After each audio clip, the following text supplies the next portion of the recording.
অভিভাবক হিসেবে সন্তানের যে বিষয়গুলো খেয়াল রাখবেন: 1. আপনার সন্তানকে স্কুলে পাঠাবেন। 2. সে কখন স্কুল যায় ও স্কুল থেকে বাসায় ফেরে। 3. স্কুলে আসার সময় সে মোবাইল, ইয়ারফোন ইত্যাদি নিয়ে আসে কিনা। 4. স্কুল ড্রেসের বাইরে জার্সি বা অন্য কোনো ড্রেস রাখে কিনা। 5. মাথার চুল স্বাভাবিক আছে কিনা। 6. কোথায় প্রাইভেট পড়ে, কখন পড়ে সেখানে যোগাযোগ করবেন। 7. মাঝে মধ্যে তাকে না জানিয়ে স্কুলে আসবেন। 8. শ্রেণী শিক্ষকের সঙ্গে যোগাযোগ রাখবেন।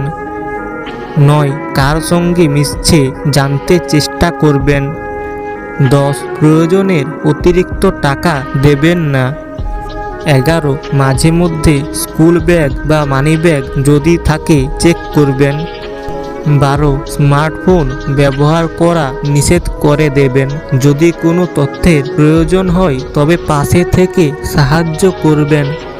13. যে কোনো সমস্যা সম্পর্কে জানতে চাইলে শ্রেণী শিক্ষক বা প্রধান শিক্ষকের সঙ্গে যোগাযোগ করে সততা যাচাই করবেন।